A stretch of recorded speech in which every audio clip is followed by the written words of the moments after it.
Halo, apa kabar pemirsa TVR Parlemen dimanapun Anda berada, kita berjumpa lagi dalam program TVR 17 bersama saya Dadi Ramadan, tepat pukul 17 waktu Indonesia Barat. Kami hadirkan kepada Anda sejumlah informasi paling baru dan paling menarik seputar kinerja dan kegiatan DPR RI yang telah disajikan oleh redaksi TVR Parlemen. Dan pemirsa TVR Parlemen, inilah TVR 17 selengkapnya.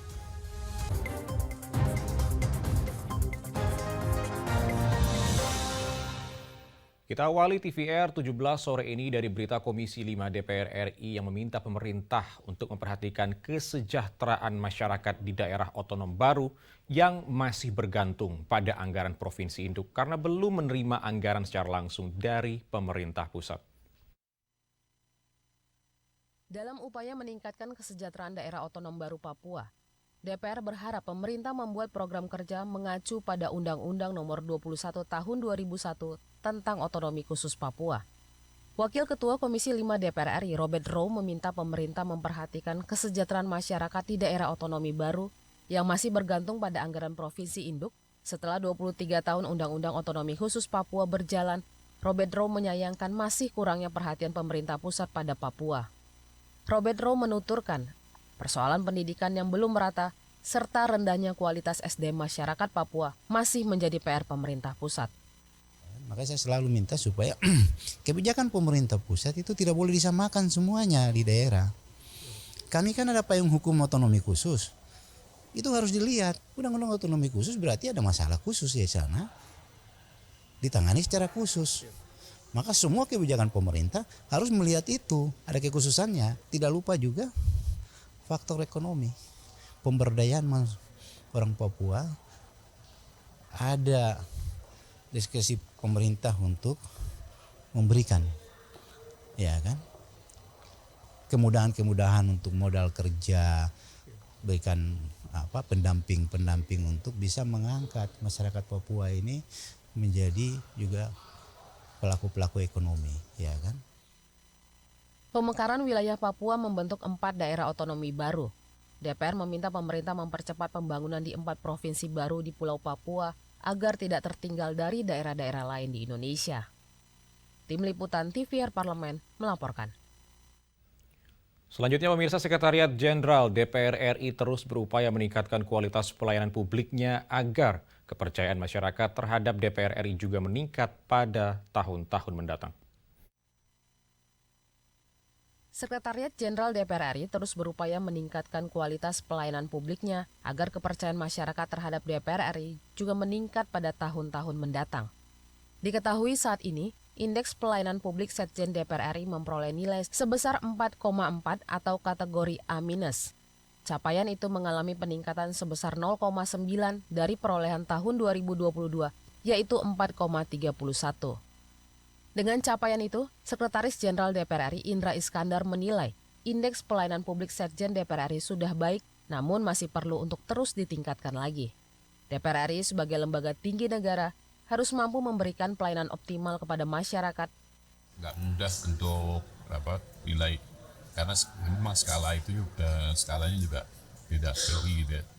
Jadi tambahan 0,1, 0,2 itu juga itu sudah sangat berarti, sehingga target kita di 2024 sendiri yang penting bahwa indeks pelayanan itu tidak turun gitu ya. Meningkat, berapapun harus meningkat, tidak turun. Jadi karena kita sudah mencapai standar minimal dari pelayanan. Tapi tetap akan kita tingkatkan. Sebagai bagian dari indikator capaian pelaksanaan reformasi birokrasi, Indeks Pelayanan Publik seyogyanya tidak hanya tercermin dalam pencapaian target yang telah ditetapkan dalam roadmap reformasi birokrasi Setjen DPR RI. Namun juga memenuhi capaian atas target reformasi birokrasi secara nasional, yaitu terwujudnya birokrasi yang bersih, efektif, dan berdaya saing guna mendorong peningkatan pembangunan nasional dan pelayanan publik. Dari Bandung, Jawa Barat, Hendra TVR Parlemen melaporkan. Pemirsa, Ketua BKSAP DPR RI Fadlizon menegaskan melalui hubungan BKSAP dengan Parlemen Eropa yang telah terjalin, dirinya akan membawa aspirasi dan masukan yang telah disampaikan oleh para pengusaha kelapa sawit dan juga penambang nikel ke hadapan Parlemen Eropa. Dalam audiensi yang digelar bersama Gabungan Pengusaha Kelapa Sawit Indonesia dan Asosiasi Penambang Nikel Indonesia, Ketua BKSAP DPR RI Fadlizon menyampaikan komitmennya untuk terus memperjuangkan nasib kedua sektor tersebut di hadapan Parlemen Eropa dan dunia internasional. Fadlizon menyebut, melalui hubungan BKSAP dengan Parlemen Eropa yang telah terjalin, dirinya akan membawa aspirasi dan masukan yang telah disampaikan oleh para pengusaha kelapa sawit dan juga penambang nikel ke hadapan Parlemen Eropa. Mengingat, kedua sektor tersebut belakangan ini mendapatkan diskriminasi oleh sejumlah negara Eropa. Salah satunya, gugatan yang telah dilayangkan kepada Organisasi Dagang Dunia atau WTO perihal kerusakan lingkungan. Sehingga, perjuangan mengembalikan nama baik sektor sawit dan nikel di kancah dunia menjadi langkah penting, terutama demi kebangkitan industri sawit dan nikel Indonesia. Kita berharap ada masukan-masukan, informasi-informasi, dan aspirasi-aspirasi yang langsung dari para pelaku pengusaha sawit, petani sawit maupun dari penambang nikel, sehingga kami tahu positioningnya karena kita ketahui bahwa Uni Eropa melalui Parlemen Eropa ini melakukan satu tindakan-tindakan yang bisa merugikan pihak kita baik dalam sektor sawit maupun nikel.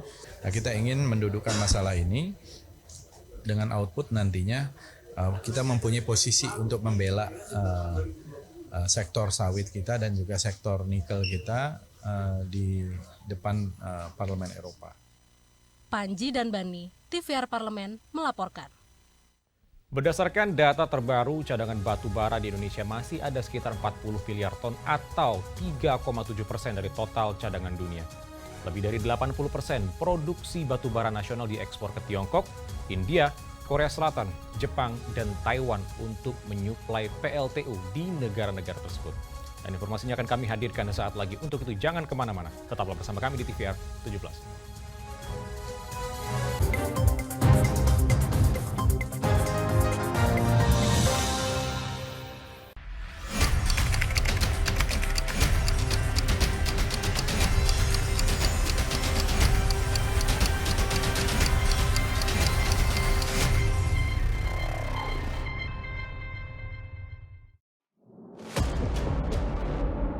Sini ditambang. Konflik yang terjadi, Sini tidak mengizinkan.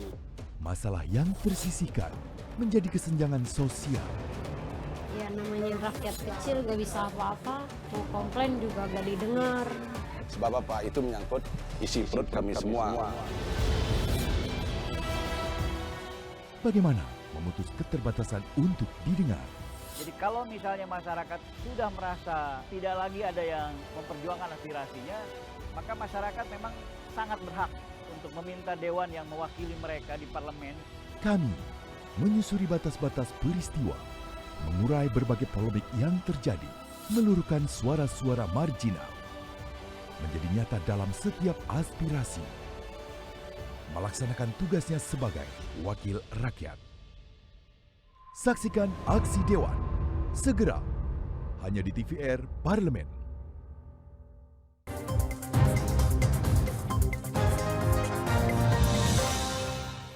Baik, terima kasih pemirsa, Anda masih bersama kami di TVR 17. Batubara memiliki peran penting dalam perekonomian dan sektor kelistrikan Indonesia. Namun di sisi lain, peran batubara ini justru mengindikasikan kerentanan yang tinggi dari industri yang sangat bergantung pada perkembangan tren PLTU global. Transisi energi yang didorong oleh penurunan biaya teknologi energi terbarukan, tekanan publik untuk mengendalikan polusi udara, serta tekanan global untuk mengatasi perubahan iklim. Dan untuk mengetahui informasi selengkapnya, mari kita simak laporan mendalam yang telah dihimpun oleh tim redaksi TVR Parlemen dalam segmen editorial Parlemen. Berikut ini.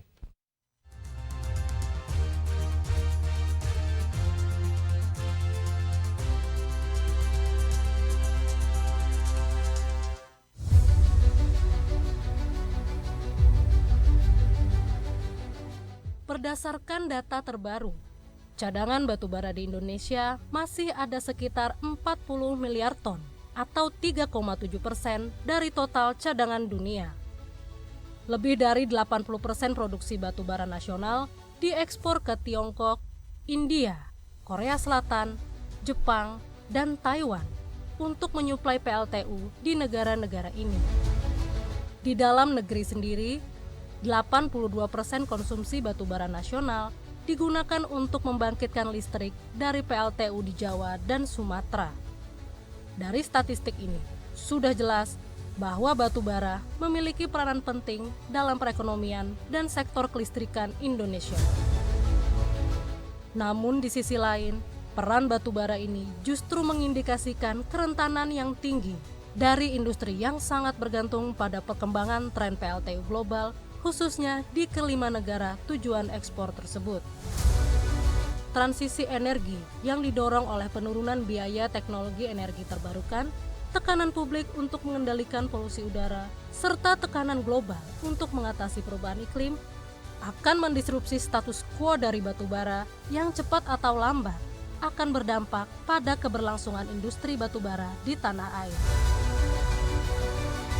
Penurunan permintaan batu bara sebagai respon dari transisi energi tentu akan berimplikasi pada keberlanjutan industri batu bara sebagai salah satu komoditas ekspor dan sumber energi untuk pembangkit listrik. Karena itu, kebijakan dan program pemerintah akhir-akhir ini mulai fokus untuk menaikkan tingkat konsumsi batu bara dalam negeri melalui hilirisasi dan membangun PLTU. Sebagai salah satu perusahaan tambang terbesar di Indonesia, PT Bukit Asam perlu segera memulai hilirisasi batu bara dan menjadikannya produk-produk turunan dengan valuasi tinggi dan lebih ramah lingkungan, seperti anoda, etanol, metanol, hingga dimethyl ether atau DME.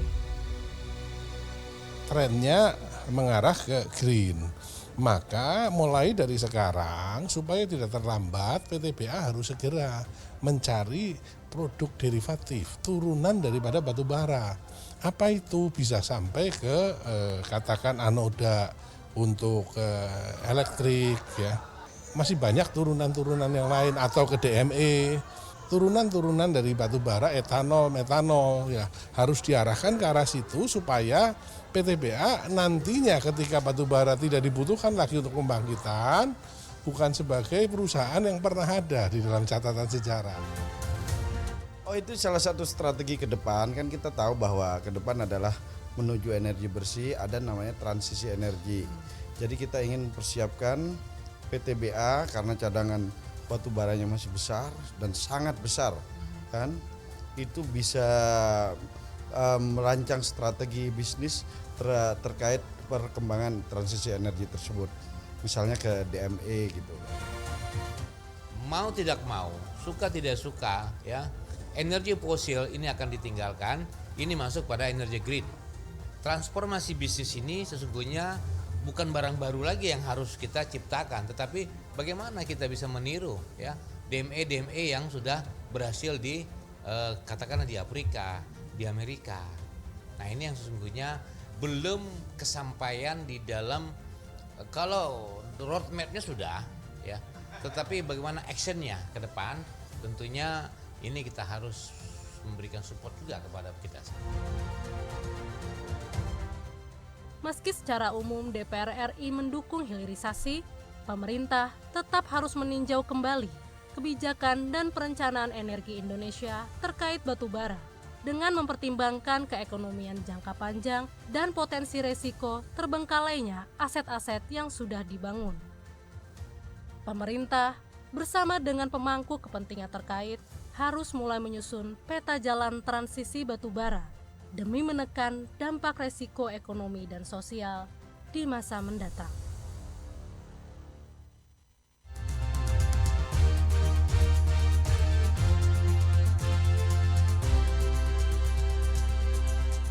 Tingkat literasi di Indonesia saat ini dinilai masih rendah dibandingkan dengan jumlah penduduk yang cukup besar. Saksikan informasi selengkapnya. Untuk itu jangan kemana-mana, tetaplah bersama kami di TVR 17.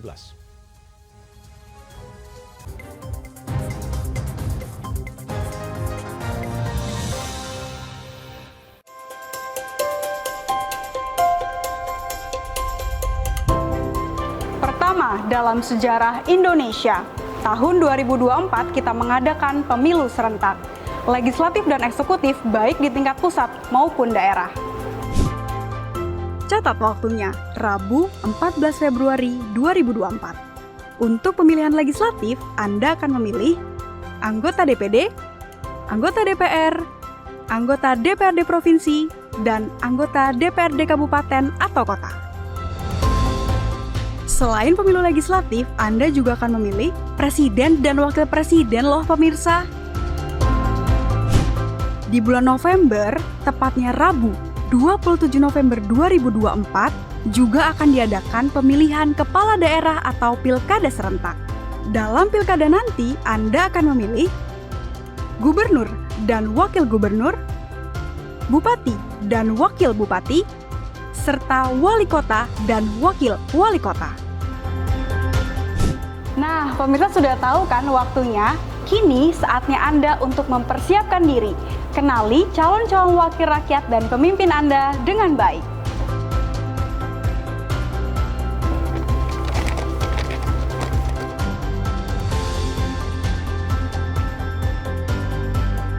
Jangan sampai kesempatan untuk memilih calon wakil rakyat dan pemimpin Anda terlewat begitu saja. Ayo ramaikan Pesta Demokrasi Pemilu 2024 dengan meriah. Demi masa depan bangsa Indonesia.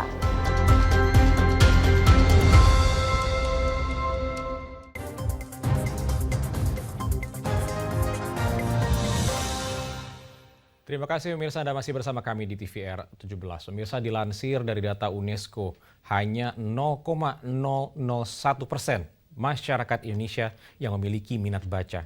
Ini artinya dari 1.000 orang Indonesia hanya 1 orang yang suka membaca dan aktif membaca.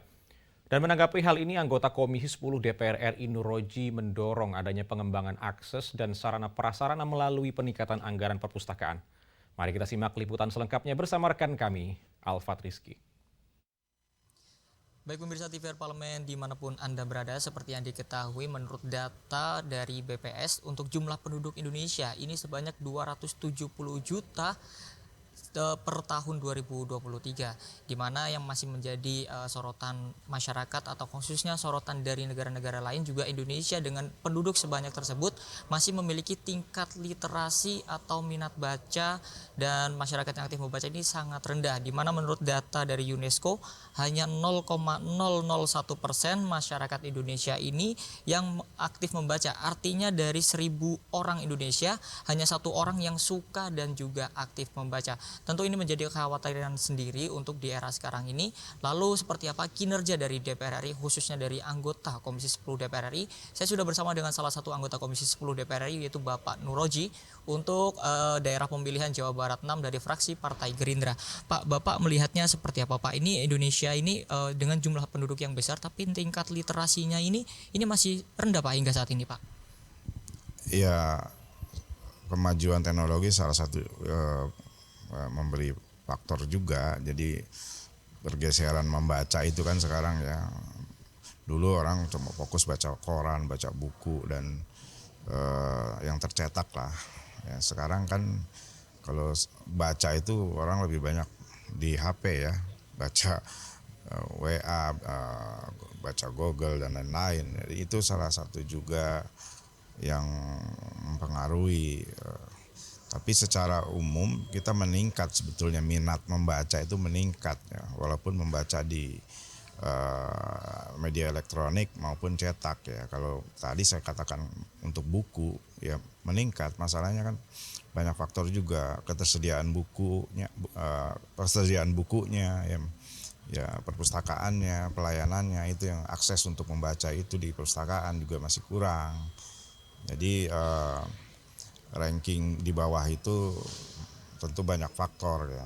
Di DPR sendiri membentuk panja peningkatan literasi yang melibatkan nanti juga Dikbud, Perpustakaan Nasional dan beberapa kementerian lain. Jadi tidak hanya tanggung jawab Perpustakaan Nasional. Nah, program-program di Perpustakaan Nasional juga sudah mengarah ke peningkatan, upaya peningkatan literasi kita ya. Banyak sekali terobosan-terobosan melalui perpustakaan digital ya, kemudian juga program-program perpustakaan inklusif dan lain-lain, itu sangat mendorong minat untuk peningkatan minat baca masyarakat. Artinya literasi ini kita artikan sebagai bukan hanya membaca menulis, tetapi juga menerapkan satu pengetahuan yang dia baca atau bisa mengimplementasikan dalam kehidupannya apa yang dia ketahui dari membaca, menulis, dan dan diharapkan juga bisa meningkatkan ekonomi dia. Jadi misalkan dia baca tentang buku pertanian atau buku teknik, dia bisa menjadi modal dia untuk kemandirian hidup dia. Pak, terkait dengan kalau menurut data informasi saya juga bahwa Komisi 10 ini juga sudah melakukan tinjauan-tinjauan langsung ke daerah untuk melihat terkait dengan fasilitas-fasilitas pendukung untuk meningkatkan literasi, Pak. Sejauh ini yang ada di lapangan sudah seperti apa, Pak? Itu tadi saya sampaikan, lebih banyak kurangnya fasilitas ya, perpustakaan di daerah ya, ada perpustakaannya, koleksi bukunya kurang gitu kan ya. Itu salah satunya, terutama di desa-desa juga minat untuk membaca tinggi, tetapi perpustakaan desanya nggak ada. Di sekolah-sekolah, terutama di sekolah-sekolah juga perpustakaan itu masih tertinggal ya.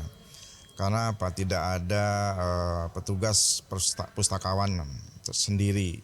Karena kan jarang sekali sekolah itu memiliki staf atau pustakawan sendiri. Nah itu jika pun ada bukunya tidak dikelola dengan baik. Nah itu menyebabkan kekurangan di fungsi-fungsi perpustakaan sekolah tadi. Walaupun ada perpustakaan tapi tidak dilaksanakan dengan baik karena tenaga pustakawannya kurang. Pak, kalau misalkan kita melihat sekarang sudah banyak perpustakaan yang mulai bertransformasi untuk menjadikan perpustakaan itu menjadi tempat nongkrong dan sebagainya. Itu mungkin salah satu meningkatkan minat baca juga. Nah, itu ke depan akan seperti apa kinerja dari DPR, sinerginya dengan pemerintah untuk bisa mendorong terkait biar masyarakat ini tertarik untuk datang ke perpustakaan? Ya itu udah kita ketahui dengan raker-raker kita dengan Perpustakaan Nasional. Mereka punya program tadi ya, membangun perpustakaan yang dengan konsep baru ya, konsep kenyamanan dan ya, tadi tempat tongkrongan, pojok-pojok baca itu dipersiapkan. Nah itulah upaya-upaya pemerintah yang kita dukung ya. Cuma memang ya catatan anggaran Perpustakaan Nasional itu dari tahun ke tahun tidak pernah naik, artinya naik signifikan ya, jadi sangat kecil. Kalau untuk mendongkrak kemampuan literasi kita masih sangat kecil lah ya dibanding kementerian-kementerian lain. Itu aja kelemahannya di anggaran. Kalau programnya udah baik, udah bagus. Terima kasih Pak Nuroji atas waktunya, selamat bertugas kembali. Baik pemirsa TVR Parlemen, itulah wawancara saya dengan salah satu anggota Komisi 10 DPR RI, Bapak Nuroji, di mana tadi Bapak Nuroji menyampaikan terkait dukungannya terhadap program-program dari pemerintah untuk meningkatkan literasi atau minat baca di kalangan masyarakat, dan juga Komisi 10 juga berkomitmen untuk terus bersinergi dengan pemerintah untuk meningkatkan sarana dan prasarana untuk meningkatkan literasi di Indonesia ini. Terima kasih pemirsa atas perhatian Anda. Saya Alfat Rizky kembali ke studio. Selanjutnya pemirsa, kami akan mengajak Anda untuk menyaksikan apa saja yang menjadi topik perbincangan di media online pada hari ini. Selengkapnya usai jeda. Tetaplah bersama kami di TVR 17.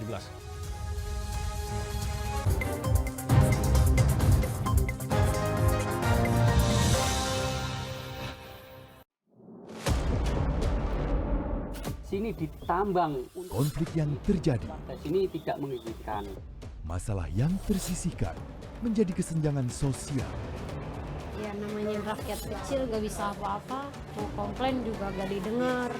Sebab apa? Itu menyangkut isi perut kami semua.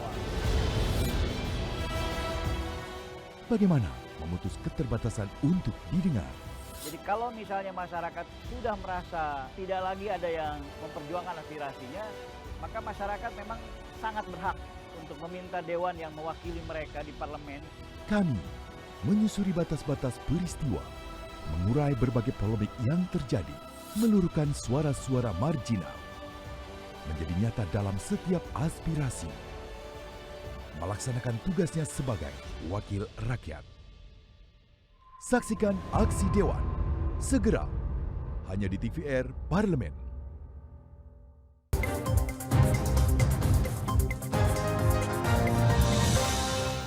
Anda kembali menyaksikan TVR 17. Pemirsa TVR Parlemen, kali ini kita masuk ke segmen Media Nasional. Mari kita simak isu apa saja yang menjadi sorotan media serta tanggapan dari sejumlah anggota Dewan bersama rekan kami, Vincent Aldi.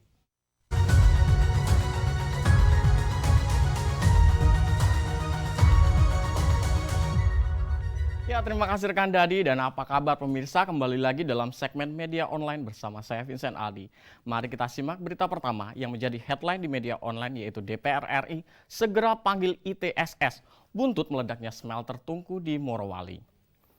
Pemirsa dapat saksikan di layar kaca Anda pemirsa beberapa media yang menyoroti mengenai peristiwa kebakaran yang terjadi di smelter PT Indonesia Tsingshan Stainless Steel atau ITSS belum lama ini menjadi sorotan DPR. Dan DPR segera panggil ITSS guna meminta transparansi perusahaan sekaligus melihat aspek kesiapan kesehatan dan keselamatan kerja saat kejadian tersebut. Terkait hal ini, anggota Komisi 7 DPR RI Mulyanto meminta tim audit Kementerian Tenaga Kerja dan Kementerian Perindustrian umumkan hasil evaluasi dan pemerintah diminta tegas dalam mencabut izin operasional perusahaan Tiongkok tersebut jika sarana smelter PT ITSS tidak memenuhi standar. Dan kita akan beralih ke berita selanjutnya pemirsa yang menjadi headline di media online, yaitu DPR RI dukung penuh revisi Undang-Undang Cagar Budaya.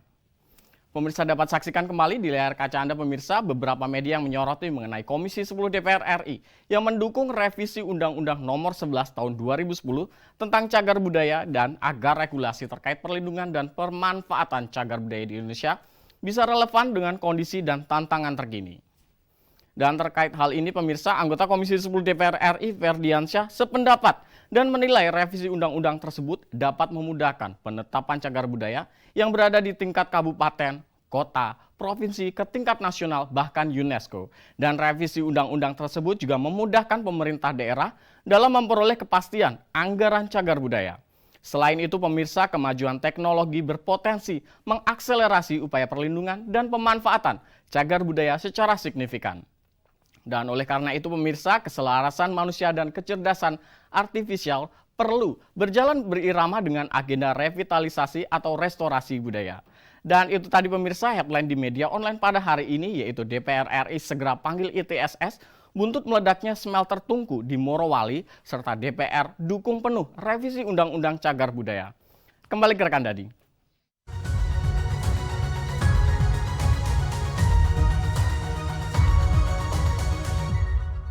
Baik, terima kasih rekan Vincent yang telah menyampaikan sejumlah update sorotan dari media online nasional pada hari ini. Dan segmen media online tadi sekaligus menutup program TVR 17 edisi sore hari ini. Saya Dadi Ramadan beserta seluruh TVR Parlemen yang bertugas mengucapkan terima kasih dan pamit undur diri dari hadapan Anda. TVR Parlemen, referensi Indonesia.